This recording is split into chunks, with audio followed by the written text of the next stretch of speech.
Metropolitano Podcast.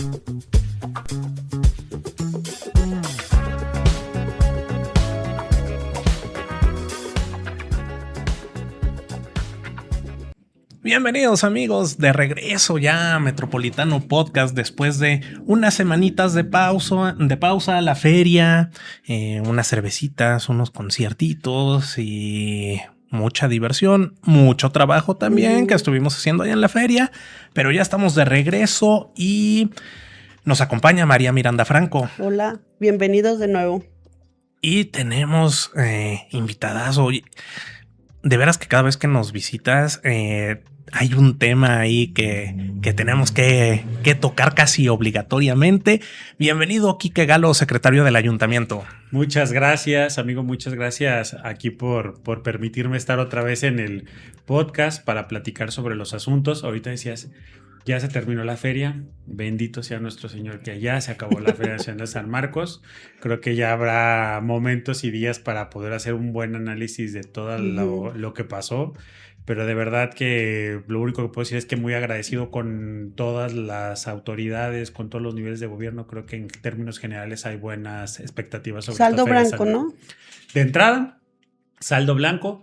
Pero les digo que sí, con algunos indicadores que nos deben de llamar la atención. Creo que así como el año pasado dijimos mucho sobre el tema del repunte, más bien de la reducción de las detenciones en menores, en este año sí hubo un repunte importante en el tema de detenciones.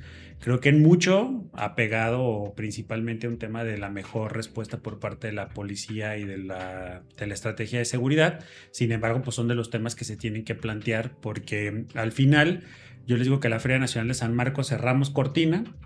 Yo creo que en Patronato sí se han de tomar una semanita de vacaciones o algo, pero la vuelven a abrir porque empieza la cuenta regresiva para la feria del 27. ¿No? Pero acá no se cierra puerta.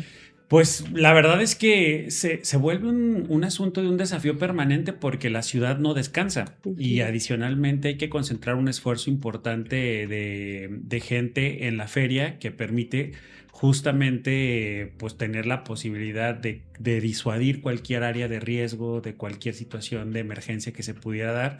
Y de verdad creo que pues bueno, ya habrá tiempo para hacer un análisis mucho más profundo. De entrada, lo que ahorita tengo de información son prácticamente 70,000 visitas de verificación entre reglamentos, mercados, protección civil, las que se hicieron en la feria. Es prácticamente un número récord. Pues ya estaremos más adelante en algunas semanitas platicando de todos estos resultados por parte del municipio. También esperamos invitar aquí a Paquín para que nos cuente la parte del patronato, pero que vengas a contarnos la parte del municipio, qué resultados tuvieron en esta feria. Y a lo mejor vamos a hablar un poquito de la feria, pero de hace muchos años, ni tantos. Pues no sé de qué me vas a preguntar. Ni tantos. Oye, a mí me tocó la exposición ganadera donde está ahorita el foro. Ajá, me acuerdo todavía de los gusanos. Sí. ¿Se acuerdan esas estructuras que habían como de metal, que eran como una especie de pabellones de donde tenían encerrados a los animalitos que eran techos de lámina? De lámina. A mí todavía me tocó esa época. Todavía me acuerdo, o sea, que dependiendo de qué tanto preguntes. Bueno, el Teatro del Pueblo creo que era aquí en la plaza. En la plaza, sí, ¿verdad? Sí, claro. Sí. Era el perímetro ferial y comenzaba justamente en el primer cuadro de la ciudad. Pues justo, Quique, platicar un poquito de la historia de Quique Galo. ¿Quién es? ¿En dónde nació? La escuela. Y también nos platicas de cómo era la feria antes. Sí, fíjate que, bueno, pues Quique Galo ahorita ya tengo 36 años, que luego la gente me dice, es que te ves más joven. No crean que ya estoy tan joven, ya soy una persona más madurita. Dirían que ya no me coso en el primer hervor, ahora sí literalmente. Pues soy el cuarto de 5 hermanos. Tengo la bendición porque de haber compartido mi infancia siempre con hermanos muy cercanos, de la más grande a la más chica, porque son 2 mujeres y luego somos 3 hombres. Nos llevamos 7 años, entonces ya sabrán que prácticamente nos llevamos 1 o 2 años. Yo con mi hermana la más pequeña me llevo un año, un mes de vida. Entonces siempre tuve un entorno familiar bastante nutrido, muy tranquilo. Diría yo que la verdad es que además a mí me tocó una etapa en donde al ser el cuarto, pues ustedes saben que luego las prioridades van marcando los más grandes, ¿no? Y entonces es como, siempre los más grandes son los que se llevan la mayor cantidad de atención y ya luego los que nos quedamos al final nos dicen chiquillos porque es como de, ay, ya cómprenle, ay, ya denle, ya, porque ya esta situación. Papá y mamá de aquí de Aguascalientes. Mi mamá toda la vida trabajó en la iniciativa privada hasta como en 95 que se integró al gobierno municipal y de ahí hizo una historia en el servicio público, en la administración pública, está jubilada de gobierno. Mi papá toda la vida se dedicó al comercio, siempre estuvo muy presente, trabajó en la Universidad Autónoma y tuvo muchas cosas, se dedicó a la venta de coches y algunos otros temas. Familias muy tradicionales de Aguascalientes, en el caso de mi papá muy apegados al encino, ahí y siempre hicieron vida mi abuela y mi abuela. Vivimos mucho tiempo ahí en la calle Colón, enfrente de JM Romo, así como si estuviéramos tan lejos. Si habláramos así de unos pasitos. En el caso de mi mamá fue un poco más itinerante en algunos lugares. Ella nace ahí por la colonia El Gremial en la calle Pino Suárez y luego toda su vida la hicieron en el Primavera, ahí cerca del templo de la Medallita Milagrosa. Y la verdad es que pues una infancia bastante feliz, bastante, yo podría decir que normalona, sí con un adjetivo común que les digo que es mucho del tema de la cultura del esfuerzo. Somos una familia que salió adelante gracias al empuje de una dinámica familiar de que papá y mamá trabajaban, que yo creo que fue como, digamos, esa primera gran generación en donde ya era obligado que los dos padres tendrían que hacer algo de manera conjunta, porque de lo contrario ya no salían. Digo, tampoco es que ya en esa época se animaran a tener 5 hijos. Nosotros nos salíamos de este promedio de familia normal en Aguascalientes. De hecho, estamos fuera del promedio del INEGI, ¿no? Que dice que una familia es de 4.3 personas por más o menos en el país. Pues les digo, la verdad es que hice mi primaria en la escuela Melquíades Moreno, aquí en el centro de la ciudad, a un lado del Museo de Aguascalientes. En aquel momento, ustedes se acordarán que prácticamente las escuelas del centro eran como las que decían que tenían mejor calidad educativa y que todo el mundo se peleaba. Todo mundo quiere ir, los niños en esa escuela, ¿no? En la Rivero, en la Francisco Gutiérrez, siempre trataban en la Primo Verdad, siempre trataban ahí de tener. Yo estuve ahí en la Melquíades Moreno. Ahí en la Melquíades Moreno estuvieron además mis hermanos. 3 de mis hermanos terminaron la primaria ahí. Pues la verdad es que muy contento, muy feliz. Yo les digo que me tocó la etapa de la primaria donde ni había uniformes. Salíamos a las 12:45 y luego de ahí... ¿Te tocaron las vacaciones de 3 meses? No, fíjate que no. Eso sí es algo que le tengo que reclamar al nuevo sistema educativo nacional. La verdad es que yo creo que era un Aguascalientes completamente diferente al que hoy teníamos. Yo recuerdo que la forma en la que nos llevaban hasta nuestra casa era a través de taxis. O sea, ya existía el transporte escolar, pero todavía era como un tema medianamente explorado. Pero me acuerdo que a nosotros nos recogía una base de taxi, se llamaba Espronto, que era como una abejita, no sé si se acuerdan ustedes, hace muchos años había taxis y se agrupaban a partir de radiofrecuencias. Y entonces te hacías la petición a través del teléfono y llegaban por ti a tu casa. No había Uber, no había nada de esta tecnología. Y a nosotros todos los días nos recogía un taxi afuera de lo que hoy es el Coliseo, ahí sobre Prolongación Zaragoza. Antes se llamaba Berenjenos, era un restaurante como medio italiano. Y ahí nos recogían, entonces éramos los niños berenjenos y así nos decían a los 3 porque nos pasaban nuestros 3, nos llevaban a nuestra casa y pues a partir de la 1:30 de la tarde pues para nosotros era completamente libertad. Mi mamá trabajaba hasta las 6 de la tarde. Entonces se quedaban solos hasta... Prácticamente esa eran ya hasta que llegaba mi hermana la más grande, que era la que ejercía el valor familiar, el poder en la familia. Más bien el poder. Ella estaba en la prepa, entonces ya era hasta como que llegaba este asunto. Pero la verdad es que fue una infancia bastante feliz. Yo recuerdo, les platicaba en algún momento que allá me tocó vivir toda mi infancia en el norte de la ciudad, allá por atrás de la farmacia Benavides, por Colosio, por toda esta zona que hoy está muy consolidado, que hoy prácticamente ya no hay terrenos baldíos, salvo el megaterreno baldío que sigue estando detrás de las autodistribuidores. Pero pues me acuerdo que yo en esa época me acuerdo de la traza de Colosio, cómo era una vialidad de un carril de ida, de un carril de venida, y ahorita es una mega. No, y además me imagino que vivir hasta allá complicaba el asunto para llegar al centro. Dirían en términos reales era el quinto infierno, literal. O sea, ¿en dónde vives? No, pues a las orillas de Aguascalientes. Así era. ¿Y ahora? El tema, no, pues ahora ya prácticamente es la zona más consolidada. Allá me aventé toda la primaria y una parte de la secundaria. Estudio la secundaria en la General número 2, que es la que está en el ISSSTE, atrás de la clínica del ISSSTE. Pues un choque bastante, ¿cómo se dice?, complicado para nosotros. No solamente porque en la escuela pues las cosas eran muy diferentes. Yo les quiero decir que estudio yo la primaria prácticamente un año después de lo que hoy deberíamos de estudiar. Porque yo soy de noviembre. Entonces, para la fecha que tenías que inscribirte, antes eran súper estrictos con la edad, ¿no? Con el tema de si no tienes los 6. Me acuerdo de los spots que hacía el gobierno del estado en ese momento. Si no tienes 6 años, no te puedes inscribir a la primaria, ¿no?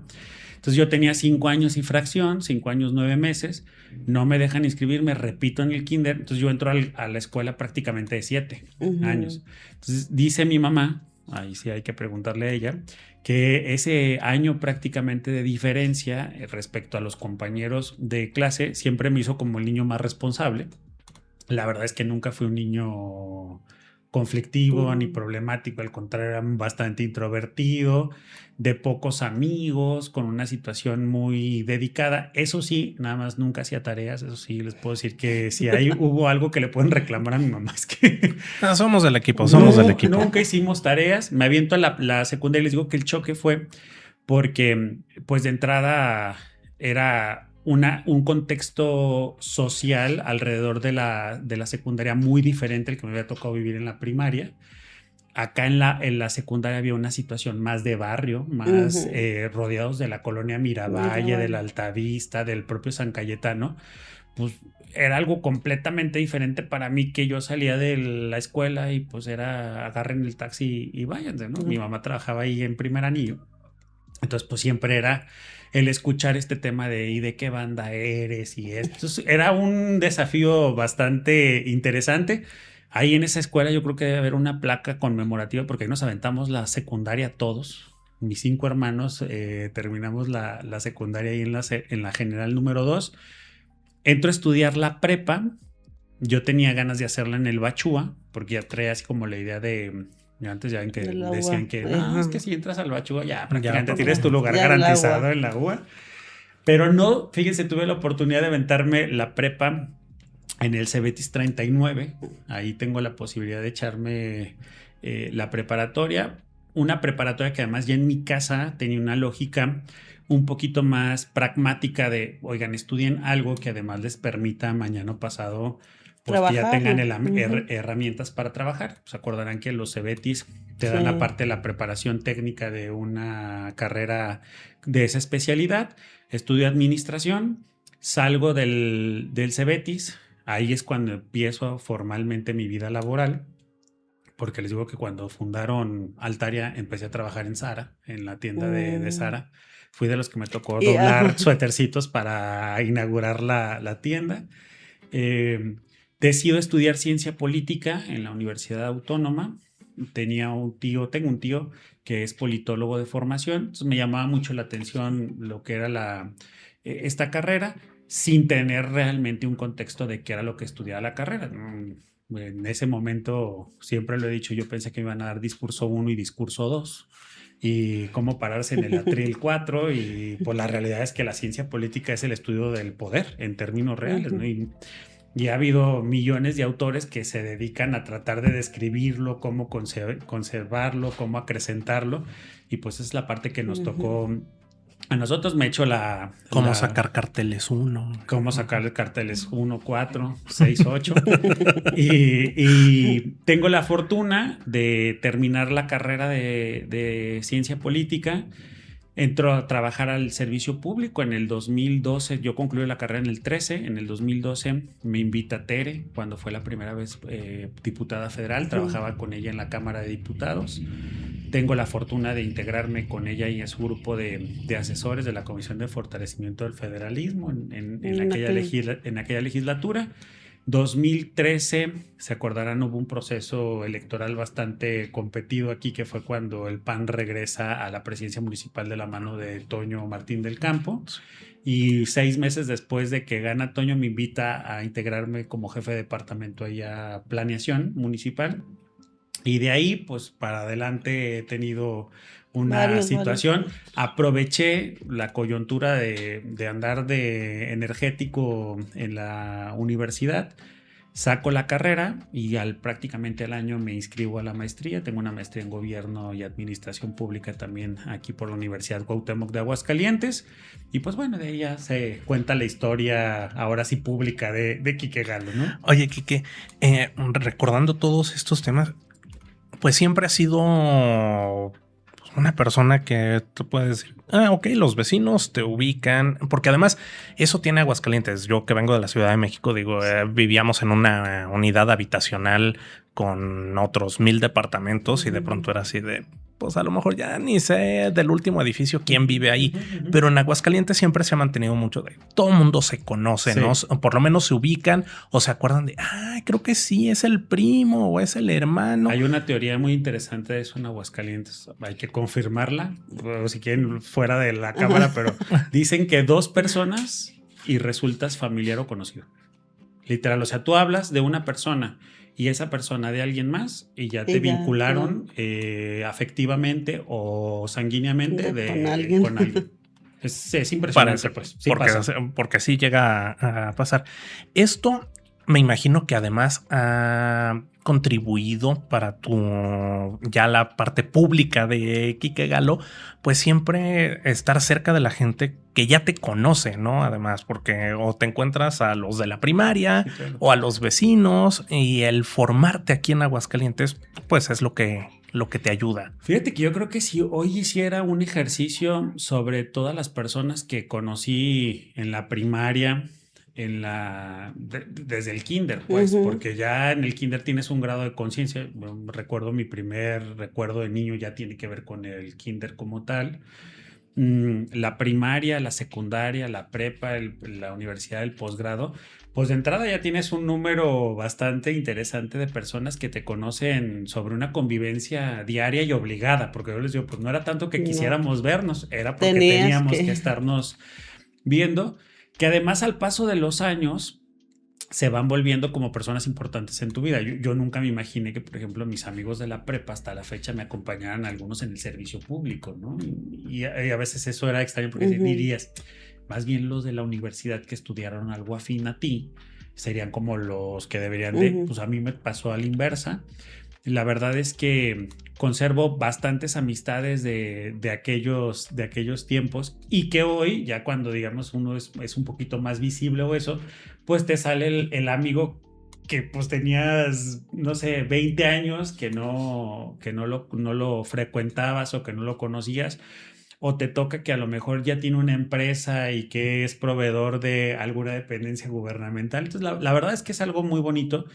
Sí creo que es algo de lo que conserva Aguascalientes y que creo que parte de la idiosincrasia de los propios aguascalentenses es que no se pierda, ¿no? Es como esta cultura o esta tradición del uno y uno, o este tema de barrer la fachada de tu casa, también tiene que ver con esta cercanía que logras generar con la gente con la que estudiaste, con la que fuiste al catecismo.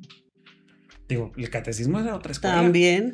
Y a mí me tocó no solamente echarme el catecismo normal hasta la primera comunión. Yo me aventé secundaria y prácticamente el preseminario. O sea, ese nivel en la casa.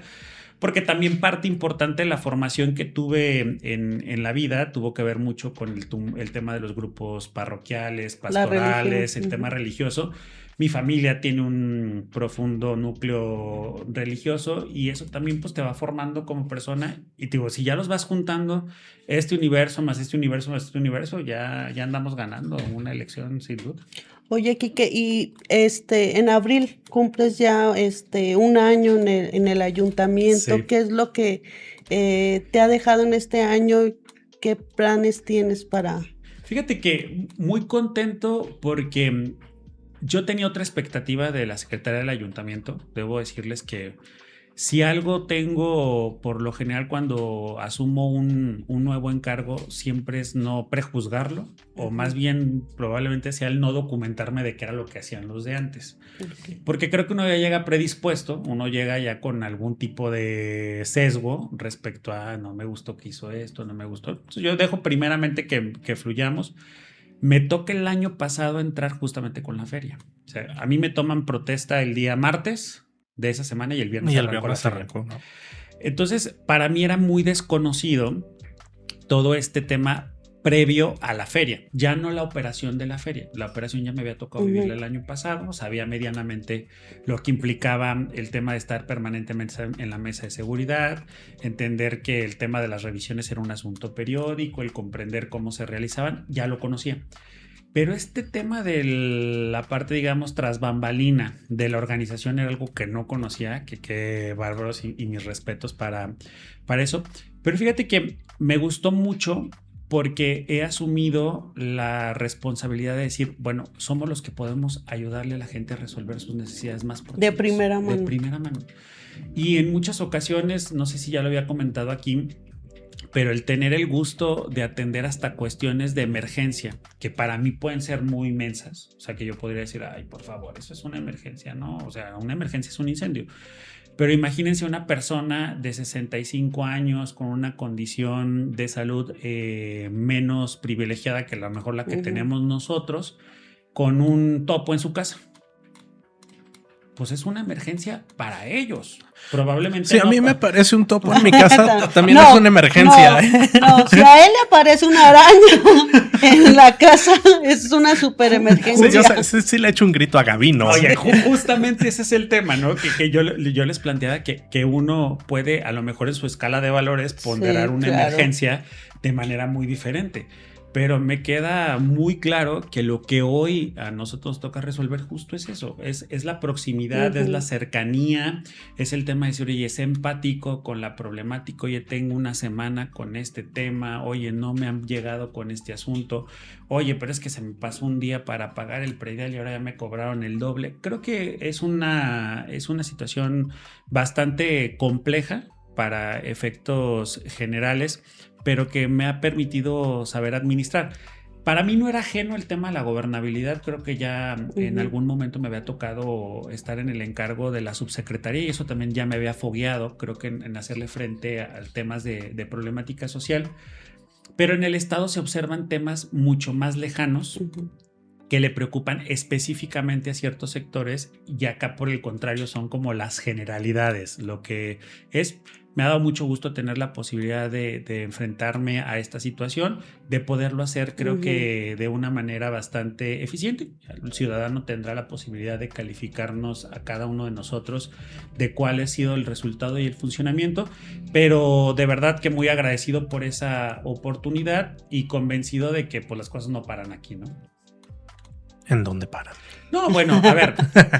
Yo estoy claro que ya estamos prácticamente en los comienzos de los procesos electorales. La verdad es que tenemos que ser muy, muy, muy responsables todos de quienes decidamos en algún momento participar o no. Primero al llamado de nuestros partidos, porque al final pues todo lo que hagan previo y sin antes tener algo formal, pues creo que me están haciendo un tema de mayor humo. Tener muy presentes de que hay una realidad electoral en el país, hay una realidad electoral en el Estado, que quienes aspiremos, pues tenemos que estar conscientes de que habrá tiempos, de que habrá plazos, de que habrá momentos de rendir cuentas, habrá momentos de tenerles que tomar decisiones. Y creo que al final de cuentas, si queremos estar habilitados para el 2027, pues estamos prácticamente a mediados del 2026. Tenemos que estar prácticamente ya en una inercia de este tema electoral. Además de que creo que desde el proceso del 2024, y ustedes no me dejarán mentir, los cambios a la ley en materia electoral han traído como consecuencia un asunto de aceleramiento. No sé ustedes cómo lo perciben, pero yo tengo muy claro que sí hay una situación en donde hay la sensación de que si no estás contemplado. Y entonces creo que eso ha generado un mayor interés, al menos en este proceso de mayor participación, de mayor visibilización. Y bueno, pues estaremos a la espera de lo que venga en el 2027 para el partido. ¿Tú crees que el primero que levanta la mano es el que tiene más posibilidad? Mira, no necesariamente, pero creo que lo que también es cierto es que si no la levantas, pues simple y sencillamente estás fuera de la jugada, ¿no? Y no por una cosa quiere decir que la otra esté mal, sino es que creo que tienes que tener muy claro en un principio si estás en un interés de hacerlo. Y si estás en un interés de hacerlo, pues tienes que participar en el diálogo, tienes que participar en la problemática que se genera, tienes que estar presente, tienes que visibilizar cuál es tu trabajo, porque también la gente cómo va a tener la posibilidad de decirte, comprender muy bien en qué posición estás y a partir de esa posición qué puedes hacer y qué no puedes hacer. Porque además, digo que voy a sonar bastante abogado, el desconocimiento de la ley no te va a eximir de la responsabilidad y entonces tienes que entender muy bien que siempre hay una línea que debes de cuidar, que es el de no generar un acto que te pueda traer una contrariedad en un futuro. Yo creo que hay que visibilizarlo, hay que decirlo. No hay que no hay que estigmatizar el tema de que la gente participe. Lo que creo que está mal es de alguna u otra manera tratar de hacerlo sin que sepa la gente que hay un interés. Ser honesto, ¿no? Ser honesto, congruente. Yo creo que la palabra en este proceso electoral tiene que hablar de un tema de congruencia, que haya sido la misma persona de manera permanente. Sí, luego ellos que llenan de bardas, pero... yo no fui. No son mías. No, si quiero, yo vengo de frente y digo, si tengo ganas, hay que esperar tiempos, hay que esperar lo que dice la ley, pero de que tengo ganas, ¿no? Yo creo que trata de un asunto, como decíamos hace unos minutos, de entender cuál es la posición que te toca jugar. Digo, yo no creo que haya una posición cómoda para alguien que aspire a un cargo de elección, porque en todo momento existe la ley, en todo momento existen las determinaciones jurídicas que te podrían o no te podrían permitir, pero también tratarlas de eludir a partir de no asumir responsabilidades, pues me parece que es muy, muy deleznable. La verdad es que yo creo que además se van acercando los tiempos y digo, pues al final la ciudadanía tiene derecho a saber de esas aspiraciones y de cómo las puedes cristalizar. ¿Crees que ahora que ya terminó la feria se vaya a acelerar esto? O sea, a partir de hoy. Mira, cualquier aguascalentense que ose decir que ha vivido 5 años aquí sabe que la feria se vuelve como un asunto de un impasse, en donde en muchas ocasiones pues las noticias son noticias, pero como que no tienen mayor eco. Creo que todas las personas que traen en un calendario con miras a la construcción de un tema en el 27 saben de entrada que el proceso electoral inicia en agosto, en septiembre y en octubre de manera respectiva. Septiembre lo federal, en octubre lo local. Y que en ese momento hay una condición jurídica diferente para todas las personas que participan. Y eso acompáñalo sobre una ruta que han ido estableciendo los partidos políticos, en donde con los guindas ya tienen un tema de cómo van a elegir a sus candidatos. En el PRI ya hicieron públicos quiénes son quienes pueden tener ese espacio. En el PAN no hemos tenido una determinación ya formal, pero la dirigencia nacional ya dijo, quien quiera, que no se haga, que se vaya apuntando, ¿no? Iba a decir una majadería que no se haga hoy, pero al final ya hay una plataforma, ya hay un tema en donde los partidos están captando el tema de los perfiles. Entonces creo que al final, después de abril, pudiera venir un repunte en el tema, sin lugar a dudas. Pues, Quique, se nos acabó el tiempo, pero queda de una vez la invitación para que ya teniendo resultados, numeritos y todo, vengas a platicarnos de cómo nos fue en la feria. Sí, la verdad es que creo que vale mucho la pena.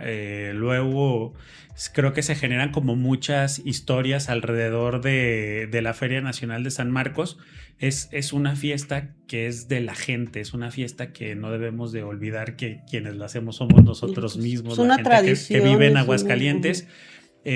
Vale mucho la pena hacer un análisis sobre esas áreas de oportunidad, sobre lo que fue muy realizable. De verdad, yo estoy sorprendido porque todavía ayer me tocó en la tardecita andar por la isla San Marcos.